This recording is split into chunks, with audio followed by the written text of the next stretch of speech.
Well, I'm very impressed there's so many people here after lunch. We're a little late starting, but we've been told that we can have 45 minutes. It gives me great pleasure to chair this session. We've got some great people on the panel. We've had a pre-meeting, so we know what sort of issues that we'd like to bring out. I hope you're going to find it very interesting. If we get time for questions at the end, we'll do that. But what we're really looking at the moment is at fan experience, fan engagement, the use of technology, lessons, revenue. And we're very fortunate to have a mix of a user from a club, somebody working on design, and somebody running a major campaign in Qatar in 2022 and looking at the technology provision in its widest context for hosting a major event like that. What we've agreed to do is not have introductions from me, but go straight to the panelists. So David, if you don't mind, we'll start with you and we'll move on. Yeah, definitely. Well, thanks so much for having me. I'm Dave Cavill. I'm the president of the San Jose Earthquakes. I've just spent the last 5 years of my life basically married to Avaya Stadium in terms of getting it financed, designed, built, and launched successfully. And this year we opened in March our new stadium, $100 million. And we took a lot of risks in terms of the design and did some things kind of in an unconventional way that is something that we're really proud of because I think we've created a great stadium. And so that whole experience from everything from the entitlement process to the construction piece to the launching and marketing of the stadium, selling the naming rights to Avaya, all those things I led. And that experience is something that not only is kind of something that's been a hallmark for me, but can be a learning experience, I think, for the greater soccer community. So I'm excited to be here and look forward to the conversation. Thanks very much. And Satya, on a completely different scale, tell us about Qatar. Thank you. Thank you for having us in this panel. I'm Satya from Ooredoo, Qatar. Ooredoo is a major income and telecommunication company back in Qatar. My interest in this session, in this event, Ooredoo's interest is to learn from various experiences, learn from various arenas of the world. We would like to know how to engage fans, how to maximize from the fan experience. That'll be our interest. It's a pleasure to be here. John? Hi, I'm John Rhodes. I'm from HOK. I lead the Sport and Entertainment Group in London. HOK is essentially an architectural firm. We have a sort of international reach with 25 offices sort of globally. Historically, I've been involved in a wide range of sporting events. So from the Club World Cup in Abu Dhabi 2009-10 to actually delivering the British Grand Prix, so designing the circuit, the facilities at Silverstone. More recently, I've had the pleasure of actually working on the Leeds Arena, which is a multi-purpose, super fan-shaped arena, a new sort of typology or approach to delivering traditional sort of sporting and entertainment in a building. While as also at the moment we've been sort of leading the design on the Dubai World Expo, which essentially is actually a technological Olympics. So although it's not necessarily sport driven, it's very much a lot of the issues that you would address, certainly technologically with the latest thinking in stadium. So that's kind of my background. And we were just discussing that in talking venues, we're really taking when you're looking at fan engagement, the use of technology, we're taking a bigger perspective. Satya, I think this would be a good time to come back to you. We've only got a couple of slides, but just showing what's happening around Qatar, which I think will be a scene setter. Then we'll go back to opening up discussion. So it's a good time to look at your slides now. Yeah. So we took the fan experience not only from a perspective of arena, not only from the perspective of stadium. We took it a bit further. We called it as a fan experience ecosystem itself. So what we are looking at here is we created a principle of ubiquity. We said it's not where you watch the game. It's not how do you watch the game. It's how do you engage multiple infrastructure, multiple locations into the game. So we brought the internet devices. We brought the pressing, the village around, and we call it the entire ecosystem of a fan. So if you go to the next slide, we saw that a fan comes in from, let's say, for a tournament, for a major tournament, he comes into Qatar. How do we take him from airport or even before the airport, right on board his flight? Can he get an app which tells him his experience all the way? How about taking him the moment he lands at the airport? How we hand off things to him that will engage him more into the game. how we take him to the museums, how we take him to the stadium zone, how we take him to the fan fest. So the fan engagement or the fan experience has gone, I wouldn't say drift, but it has evolved from the stadium to a complete experience of a country itself. If you see, Qatar is planning to host a compact tournament. So in a day, a fan can watch at least 2 games during the World Cup. Yeah. If that's going to be the case, they are just 8 miles away from each stadiums. If that's going to be the case, how are we going to take them from one stadium to another? How we manage their expectation? How do we show them the Qatar experience? That's our view to it. So we took a bigger picture view of this, and that's what I want to learn from here, this panel, and I also want to see how this Socrates events contributes to our learning. Good, Satya. Well, we'll come back to some of those issues. I think what we'll do now, David, is go back. We were discussing earlier on about the past, where we are now, and the future. And obviously in the States, there's been a lot of use of technology, but there's a worry about, is that keeping people at home? Are we losing the sort of the dramatic feel of the match? So can you just give us a perspective of our own reflections from what's happened past, now, and where you see us going in say, 5 years from now? Yeah, absolutely. I mean, I think the reality is back in the 50s and 60s, it was far better in the US and internationally to actually attend a sporting event. You went to the event, it was the best way to see it. But then as technology evolved in the 90s and early 2000s, you had these big screen TVs you could actually watch from home, and in many ways it was better. It was easier, you didn't have to drive and park. And so what we're competing against is really the sofa and people in their homes consuming our content. And I think the risk is, unless we design our stadiums in a way to accommodate kind of the new thinking of the younger fans who want to have an experience that's different, we're going to have empty stadiums. And so I think us collectively as an organization, people who own stadiums, own properties, even own the TV rights, it's incumbent upon everyone to invest in that and make sure that we're creating a fan experience for the 21st century and beyond. And I think we've done a little bit of that in Avaya, and I think there's a lot more learning that can be done, and I'm sure everyone in this room can work towards that. Yeah, and actually you've been working together with HOK, I believe. And yeah, they've designed our stadium, and we work together to incorporate some different things in the stadium. We have the largest exterior bar in North America, 310 linear square feet of bar space. That's somewhere people want to come. That's better than your sofa, right? And so those are the types of things we've done to create these neighborhoods at the stadium that are truly unique, that it's not technology in terms of high tech, but it's almost technology in terms of thinking from a design perspective and being creative about how you approach things. And John, you were talking before about some of the things that are changing in stadium design that reflect the changing use of these stadiums. Absolutely. It is quite interesting. There is this kind of arms war between sofa versus stadium. Yeah. And how does that affect the building? How does that affect the way we set about a design process? And when we talk about technology, I quite like the idea of smart technology rather than an encompassing high technology. Smart technology to me is actually a combination of high technology such as cloud-based access, but also using smart thinking in sort of low technology, in sort of nimble technology, in the way that you plan buildings, in the way that you can actually approach a building with a smart idea or innovations at every stage. So if you start looking at stadiums in particular, the actual technological revolution in terms of internet and the cloud and such like, obviously has an impact on the way you plan these venues. So in some ways, you obviously need to ensure that you have the right infrastructure in place, the right server spaces, the right locations of these, the ability to obviously conduit a whole building, allow flexibility in the future to have this infrastructure in place that you can adapt over time.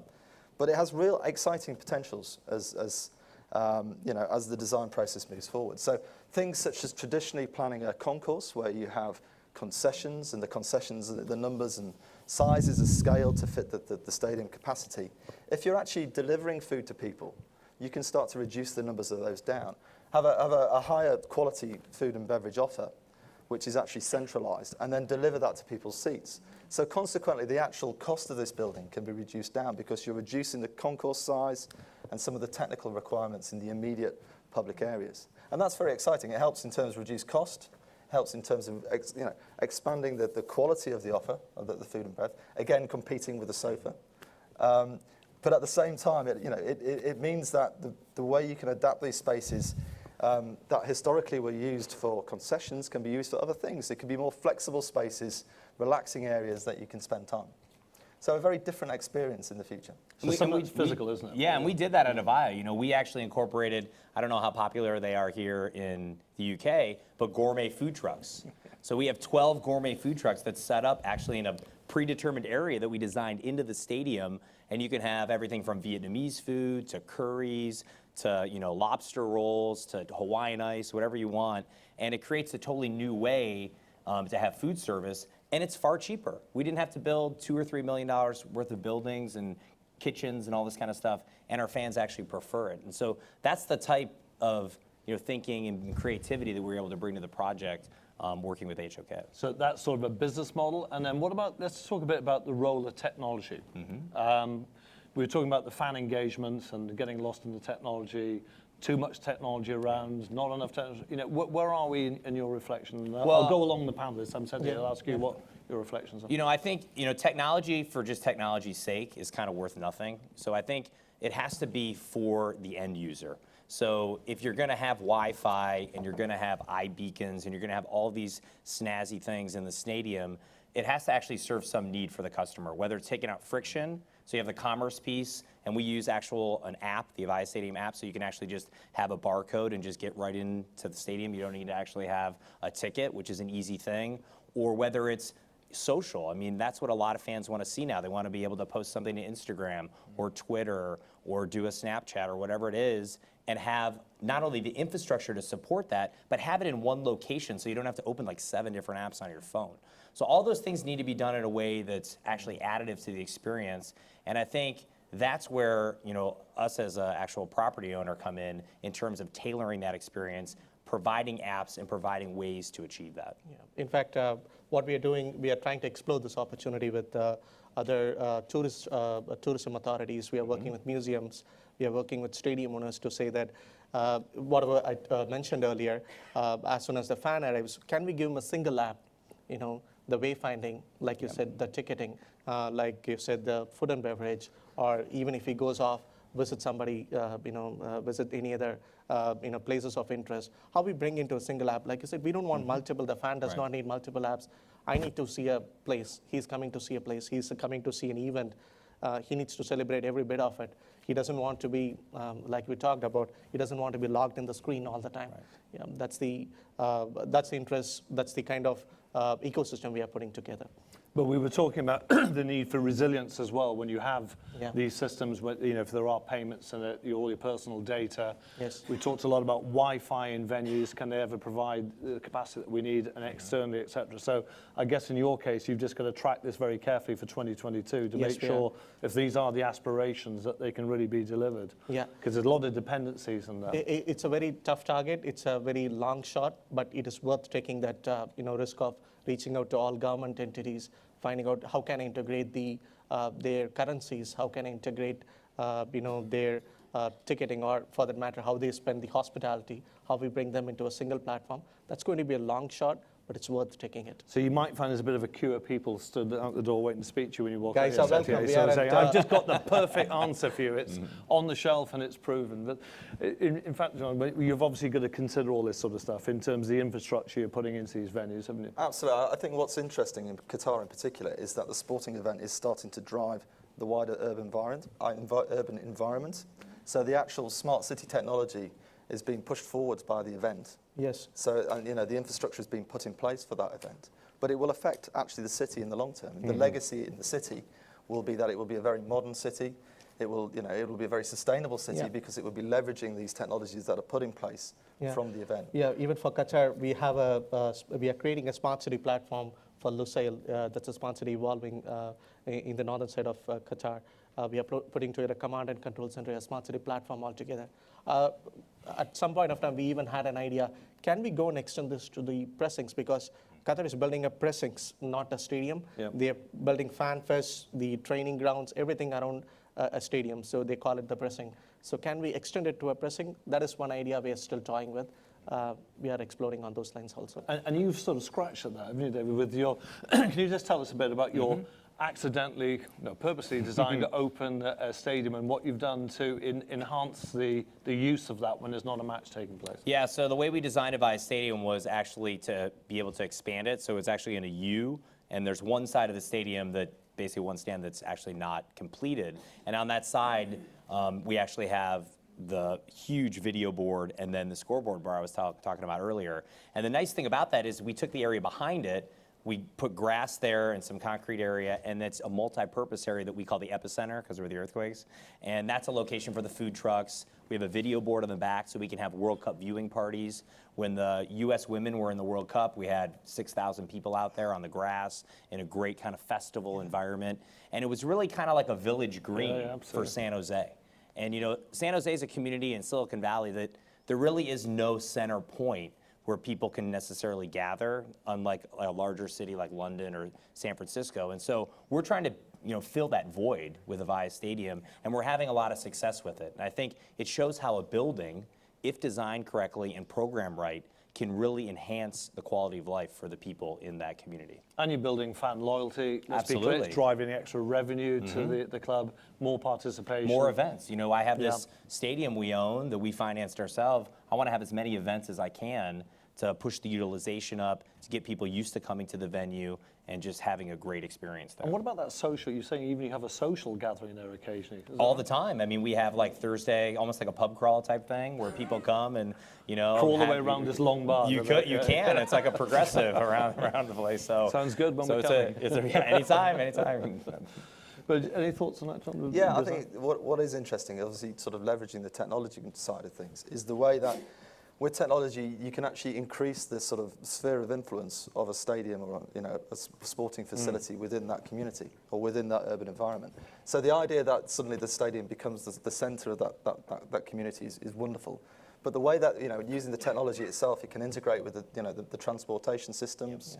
You can actually look at the way that the stadium can be used as part of your sort of response plans to any emergencies and such like, because you have that technology in place as a community facility. So I think there's some real interesting things there in terms of urbanism, in terms That'll of be a the good role takeaway for Qatar, actually, like I was talking about. It's a compact, it's going to be a compact tournament altogether. How we move people, the transportation, how we use technology to, especially for the crowd management during large format tournaments, that'll be a good takeaway for us.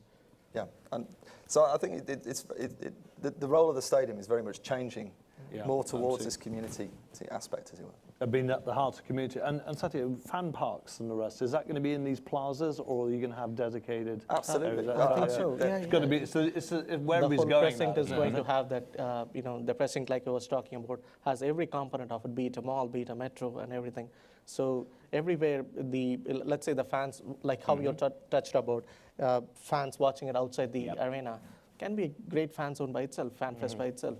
So that is one area we can leverage from, we can learn from our stadiums. Yeah, and have you actually gone beyond the Village Green concept? Do you have any other sort of arrangements for expanding the fan base? Well, the nice thing is that Avaya Stadium is part of a larger, about $500 million development in North San Jose, and so we took an area that was an old tank factory and very industrial, and an area where really no one gathered, and we've created kind of an entertainment and media zone and recreation zone. And so there's community soccer fields, Avaya Stadium, 1.5 million square feet of commercial, hotel. That's all being built around it. And that creates, one, it does create a lot of opportunities, but also there's a lot of new stakeholders involved. You got to get a lot of new people to the table and make sure that they're committed to the vision of the whole property and that kind of neighborhood that you're creating. And for us, it's great because people come from all over the Bay Area and come there as a destination. And we have transit, we have Caltrain, we'll eventually have the BART, which is the major metro in the Bay Area, and all those things will enhance the value of that location over time. Want to comment, guys, on that? Well, I think if you take that as a view, the flexibility associated with these venues becomes fundamentally important. So you're becoming the centre point of the community, and that can be it could be anything. So using the infrastructure, using the design to create a flexible venue on every level is quite exciting. Yeah, so we're moving away from the concept. It's a sports venue, a big lump of concrete that sits there and not used that regularly, to being at the heart of the community. Yeah, and and maybe that on an educational basis. I think what's quite interesting, certainly with the Formula One, that there's very much a drive to enhance the IT connections, the sort of, the marine network through to the local infrastructure. And you can see it's not, it's not unforeseeable that in the future, stadiums and sporting complexes will actually become these IT hubs. And around big data centers, like data infrastructure centers and that sort of. So the urbanism around it will actually start to be, determined by that factor. Yeah. So the ability to deal with large amounts of information in real time. So you might get small sort of hedge fundy trading guys, stuff like that, creeping into a stadium environment. Like an innovation hub. Yeah, innovation hubs, that kind of thing. So I think the urbanism associated with it is definitely moving in response to some of these issues. In fact, one of the legacy usage of one among the 8 to 12 stadiums Qatar is planning, to my limited knowledge, what they are also trying to do is, during the legacy value, post the tournament, can we convert them into a dwelling units? All right. Okay. I mean, that's an interesting concept because legacy value is very important because some of the tournaments have taught us, or at least what we have observed is that post the large format tournaments, it turns into ghost towns also. Yeah, you can be careful about that. Yeah. So how we use the legacy value of it, that's something we are also And touching again, upon. designed in right from the outset. Yeah. And just touching on a slightly different angle, I know we've been really focusing on fan engagement, fan experience, and the revenue it comes to. One of the points I was surprised when you talked to me on, David, about the security side of it. You said that actually using information at times, not just to make it easier for people, actually, but at times the security status changes, and apparently your operations change as well. I wonder if you can just touch on that. Yeah, so very quickly. sometimes So this have an impact on Qatar as well. Yeah, and this is where you're getting all the different stakeholders involved, like we were saying earlier. Yeah. Sometimes we have a certain security posture in terms of bag checks, wanding, things like that about getting into the stadium, and that can actually create a different perimeter of the stadium depending on event, the opponent, threat level, things like that. And so that can change up to 24 hours before the game. And so with the Avaya Stadium app, it can notify you, hey, you know what? You're going to have to enter through C and not A because of this. And that can be such a proactive way to let people know and then engage with the new conditions around the venue, as opposed to just showing up and not knowing. And so it allows you to prepare better. It allows you to actually have a more coordinated integration across all your different stakeholders. And I think it just makes for a more efficient stadium operation. Not irritating people by being surprised by a change. Yeah, and if we didn't have that technology, if we didn't have a cloud-enabled stadium, if we didn't have the app built in and connecting with our fans, you wouldn't be able to do that. And so those are clear ways where the technology is easing the experience, taking out the friction, and having a better experience for everybody. Yeah. I mean, we've used it, extensively when we started to plan the Dubai World Expo. Queuing is a big issue. So if people are queuing to getting certain pavilions, it becomes it's not a great experience, especially on hot days. So you're actually knowing where everyone is. You can move people around, or you can entertain them while they're queuing. So you can actually put strategies in place to ensure, with this smart technology, knowing where people are, knowing what they're looking to do, to actually ensure that their experience is tailored and is immediate. The other thing we do on that is that you actually get data after the game that you can analyze. So you can see someone's logged onto the Wi-Fi system, you can see kind of what part of the stadium they've been in. So we know that if you're a season ticket holder in section 101, here are the parts of the stadium that you actually are in. And that's pretty interesting because you can program concessions, portable locations. You have all these revenue generating opportunities connected with that, that in the past you never would know. It'd be very anecdotal. And so this data that comes from having the app, having the system, really goes a long way in making better business decisions. I think that's one place where, as a telecom operator, we find that the big data, a lot of data collection, if I stack up, after a banking company or insurance company, telecom organizations have a very good place in collecting as much as data possible. So in terms of taking this, converting into a meaningful information and feeding it back to the fans, saying that, like you just talked about, the crowd management, how you divert them, how you bring them ahead of the game, how do you tell them, probably you're seated in this zone, it's good you start 10 minutes late or 10 minutes early. I think telecom operator has a very good place, and we are learning from multiple areas on this area.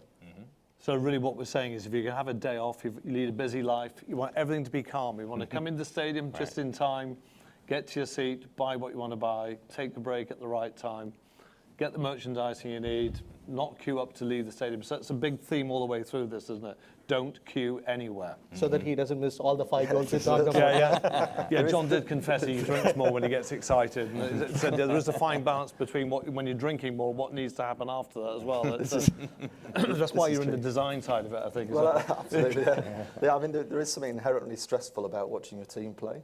And like, you know, can you make the rest of the stress disappear and focus on that particular There is when you're stress? watching Scotland play, Yeah. that's for sure. Yeah. Or predictable, perhaps, more thing. And actually moving away a little bit from the general use into some of the specifics. I mean, there was this debate I mentioned to you before about Wi-Fi. A lot of things depend on Wi-Fi and forms of communication. Are you looking at 5G, is it right? Yeah, we are trying to test waters with it. In some of the events, we are also trying to see how we can enable the second screen experiences. We are finding out partners in the market, technology partners in the market who can bring that second screen experience. And most importantly, this 5G technology will be mostly available across Europe or Americas by 2020. So we want to see how we can use the same, we want to learn rather, how we can bring it for the 2022 fans. So that is one area we are exploring. And how are you feeling about that? Confident that you can? Oh yes, we are far more confident. Recently, when we hosted an event, ITU event back in Doha, we had one of our technology partners showcasing how the upload, download data that can be done at a 5G speed. We did try. In these high-density environments? In a high-density environment. With all the problems of, well, again, Yes, I don't we know. are talking about at least 60 to 70,000 fans in a stadium. Wow. Yeah. Well, yeah. So, but it's too early for us to say what is Yeah. in it. We are also learning. I'll just keep it that way at this moment. Yeah, and there is this boundary between the physical design that people like John work on and actually getting that infrastructure right, isn't it? Sorry. No, it's a question for both of you, actually. What we are doing now is we are working with all the stadium owners. We reach out to them purposefully to say that, how are you guys coming up with these stadium design, especially high definition Wi-Fi, or do you want resilient connectivity to the stadium?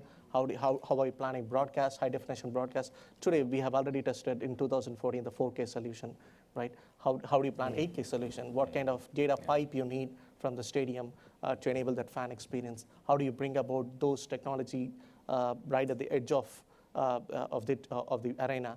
So we voluntarily reach out to stadium owners to help them not only build their Wi-Fi solution, the in-built link services, the DAS solutions. We're reaching out to them voluntarily. That'd be interesting to see how that goes. I'm going to ask you in a moment what it's like retrospectively catching up. But John, over to you. What's your reflections on these changes?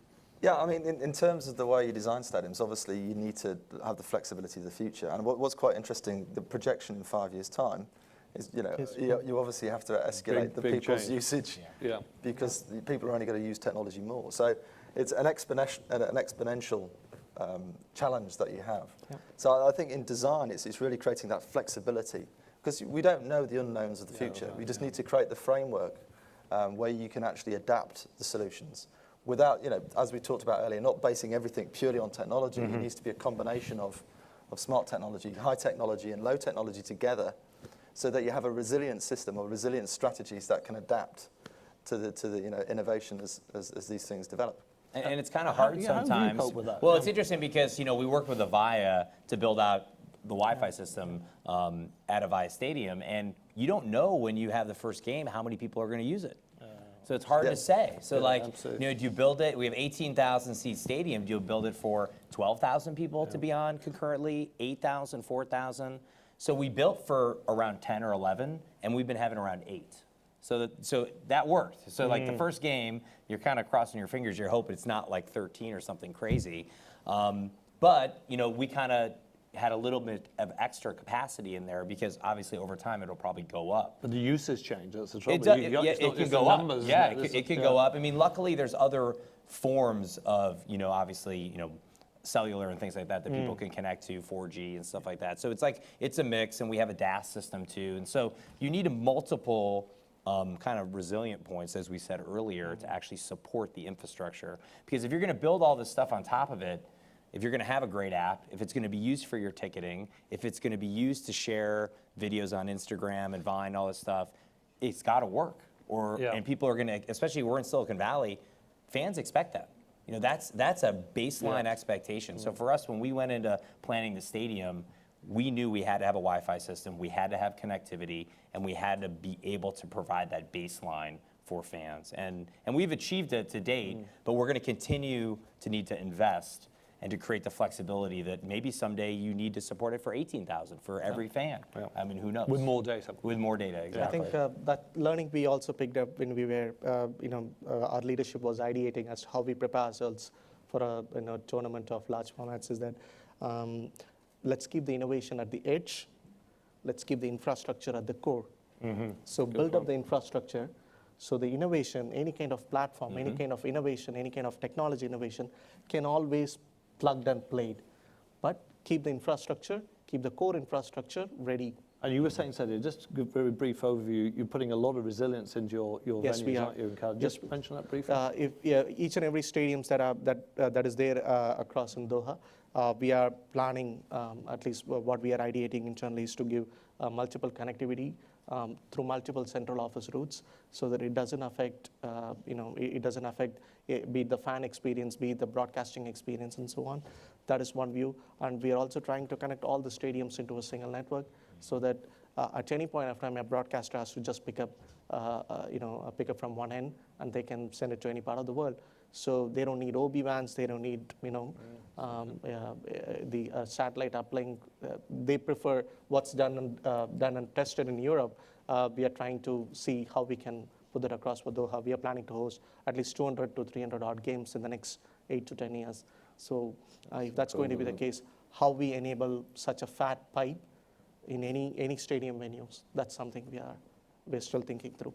And John, in HOK, do you have now people that are really right on the edge of this future technology and its implications on design? Because obviously you've worked together, and so far you've had this, what seems to be a good technology roadmap. I mean, Absolutely. I mean, we're quite lucky in a way that although we have a very strong sports specialist team, we also do other technology buildings as well. So recently we've been designing the Crick Institute in central London, which is a 600 million laboratory. So you're using the latest technology there, and the ability to share some of the learning process from that with the wider sports group is always quite exciting. so there's a cross transfer. Absolutely, yeah. And so that in itself is interesting, looking at from trading floors how they're starting to operate and how that will actually turn into entertainment-based processes is quite interesting. And so you do have a role in the club now, looking at a technology lead and commercialization of it. Is that something that's changing in emphasis within the club? Yeah, I mean, I think for us, we realized that wasn't something we really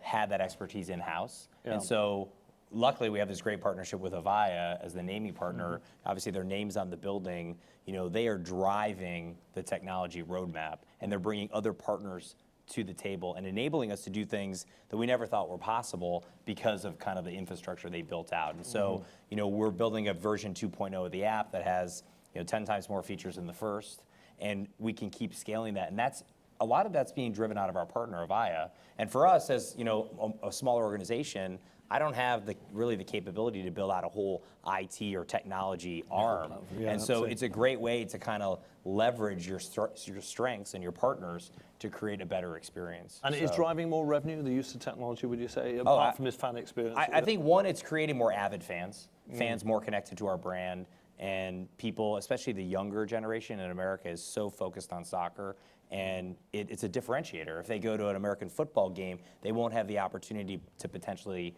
have some of those interactions. And so it's a differentiator and something that's actually really important for our business. So it now has to happen. Is that the message we're taking away? If you look into the future as well, that whatever we call it, however we use it, that role of technology is going to be there. Whether it be all the way from safety, security, I think it's a ease baseline. of passage, a baseline. It has Yeah, to be I there. think so. But don't get lost in the technology. Is that the other message? Well, I think the thing is that it's a baseline, you have to have it, but you don't want to deploy it in a way that ruins the experience. I still love about soccer that you sit there and you're mesmerized by the action and you're waiting for a goal or a great play and everyone's watching the game. And that's a really unique part of the sport. We don't want that ruined by, I need to check something on my phone or whatever. We want people engaged in the sport and what happens on the pitch. That's the content. That's what our whole business is. We just want the actual second screen or the technology to make the whole experience more effortless and seamless. But you have also moved some of your premium seats closer to the pitch, all right? We do. We So have. you can Yes. smell the turf. You can. I mean, you better watch out. The ball will come hit you. So yeah. Certainly if you're on your second device. Yes, no doubt. No Some would doubt. call that justice. Yeah, maybe. It might be. Guys, we've got about 10 minutes left on the panel. I know that we've been told to be fairly strict about it. What I'm going to do now, if you don't mind, John, heads up, I'm going to start with you and then work this way down. I'd ask the guys that are on to think about any sort of takeaway points. It doesn't matter, they can be off-piste or whatever. But any sort of final thoughts you just want to put on the table that would be of use to the audience about either the use of technology, fan engagement, a trend, a lesson, and then if we've got time, we'll see if we can take a couple of quick questions. But over to you, John. Yeah, I think what's interesting is technology is giving the fan the opportunity to take centre stage. So obviously you have the event going on, but the fan is very much more part of that event itself. And that engagement is there. So in some ways, that affects your approach to the architecture in itself. It means that the fans are taking centre stage. Does the architecture need to be as complex or as dramatic in some ways? You want to focus on the fan itself. And the other aspect is the way that you can drive revenue from that interaction, and the way that you could have more complex and more diverse naming rights deals. So you have your primary naming rights partners, but you can have a much more flexible secondary and tertiary naming rights associations that you can use technology to mobilize. And then, of course, that comes into actually, you have all this technology, but you need the content to actually, put on this technology so people will, continue to use it after the game, after the match, before the match and such like. And that in itself is quite fascinating in how, how do you start to leverage content within the facilities that we're designing? So we need to create more theatre in the way that the players come in, the players access, which is unique to people within that stadium, and that you can actually download or access to this specific community is quite interesting. So that combination of content and engaging the fans together is I think, the sort of exciting areas of design. So you need to see it a bit more strategically integrated, give it more priority. It's no longer about just playing the match. Absolutely. I think it's, what essentially, sport, like it or not, is in some ways entertainment. And that entertainment, needs to extend itself into the culture of your life as it does nowadays. So the ability to, leverage that content for financial reasons or to support the club, but also to keep the community together is quite interesting. Yeah, interesting. Settier, the future. Oh, yeah. Well, you've got a fixed deadline, so it's, unlike everybody else, you've got to be pretty clear. It's going to be there yes. I'm taking this view from two segments. I'm seeing this, the B2C, that is business to consumer, and business to business itself. For business to consumer, it's definitely we want to see the complete fan engagement, the complete fan ecosystem. That's one thing we are trying to explore. That we are having a lot of workshop with our technology partners. That's the B2C angle. From the B2B angle, we are looking at, I would put it this way, data is the new oil. Yeah. Yep, good What metaphor. if we build the infrastructure for this data to be generated from multiple systems across, and how we can enable the B2B businesses that are going to be housed in Qatar for, in the lead up to the tournament. How we can help them give those data so that they can, through the secured and most responsible way, how they can use the data to enhance the fan experience or the Qatar experience. That's the view. We are working with Supreme Committee. We have a lot of innovation workshops with them on an ongoing basis. And the exciting thing, as you said before, it is a city view, not just simply that Yes. footprint immediately around the stadium. Yeah, it's going to be a journey. The moment they board the flight for the World Cup. Yeah, and it's a legacy. Or a large format tournament. Yeah. Yeah, very exciting. As I say, I'm sure we'll Thank want you. to talk to you about that. David, any final thoughts? Yeah, I think one thing, and I've seen this in launching the stadium this year, is that I think it's really important to take some chances and to take some risks when you're trying some new technologies and things like that. It's not always going to work, but we did a lot of things this year with fan engagement walls and having social streams and different video boards and things like that. And some of the times it really didn't work very well, and it was hard to deploy, and it was a little buggy. But what we found is that if we didn't try a lot of these things and kind of push the limit a little bit and get the feedback from fans like, hey, I hate this or I like this, then you don't really make any progress. And so I think a lot of times teams, organizations, property owners are just too conservative about some of this stuff. And that's why I think that you don't see the innovation in this industry that we see every day around us in Silicon Valley. And so I think if there was one point I would want to make is that hopefully, and more people would take some of those risks and know that, hey, they're not all going to work, but it's okay, because in the end, you're actually going to have a better experience. Customers know things go wrong. They'll actually appreciate that the new things are being tried. And in the end, you'll have a better product.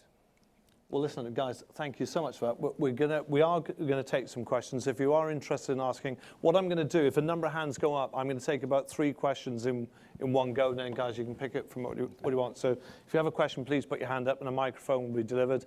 Simply say who you are if you wouldn't mind. It's kind of nice if you can stand up so we can see you. Just while that's happening, just to give you a bit of a heads up, say thank you very much indeed to the panel. It's been good to talk to you before on this. It's been a really, really interesting insight from different perspectives. If you are interested in this sector, a couple of comments. My company, Major Events International, we've been working with Socrates now for a number of years. Dave and I have been very keen to build on this theme. If you think this whole area around venue technology and fan engagement is of interest, please give the Socrates team some feedback. So we'd like to build on this for future years. Date for your diary, 27th of October. We're running an event in collaboration with some other people on the same subject. So this is a continued dialogue. And some members of the MEI team are around here today. If you'd like to know more about that, give us a shout. So just hands up if anybody wants to ask a question or make a comment. There's a hand at the back right as you're looking at it from the rear. Thanks. Yeah, hi. This is Marcus Leonhardt from Solid Management. Dave, just a question on the cost versus the revenue you create having the technology. So obviously there was a cost related to all the stuff you put into your stadium and the app that was programmed. What are the revenue streams and how do those two compare to each other? Good question. Yeah, well, it actually worked out great for us because we brought a partner to the table in Avaya that underwrote the technology costs. So I didn't actually have to spend any money on that technology piece. I found a great partner who was willing to take commercial rights, which were the naming rights, which were still, obviously there was a rights fee, but they were also understood the importance of investing in the technology. And so then beyond that, I'm getting all sorts of new inventory, whether it's sponsor of the app, our social media walls, all these different things have sponsor opportunities and new commercial rights that we can sell to new partners. And so for us, it's since the basis is kind of zero, it's all kind of gravy. And so it's been a nice way to structure it where you're not taking a big risk financially, but you're getting additional revenue streams on top of it. And are other technology providers coming to you and saying, can we build on that as well? Yeah, that's kind of what's happening right now. And so, people have come out to the stadium, they enjoy the experience, they know the technology is working and the Wi-Fi and everything, and they're like, hey, how do we build on top of that? And so we're going to be launching kind of the next generation, which is probably 2 to 3 additional technology partners over the next year. Wow. They're going to build on top of what we've done with Avaya. And Avaya likes that because it's a great way to showcase their technology and how it can work with other partners. And for us, it brings new partners to the equation and obviously is additive to the fan experience. There's your technology innovation hub. Yeah. Other questions from the floor? Any hands? I can't see at the moment. If that's the case, we've been very good in coming in 2 minutes early from the end of the session. Any final questions, comments? Well, thank you very much indeed, and I hope that you found it interesting. I think the guys will be around for a little bit if you'd like to ask any questions on a one-to-one basis, or I'm sure through the appropriate channels we can get you connected. But thank you very much for coming along. I hope you found it of interest. Thank you. Awesome. Thank you.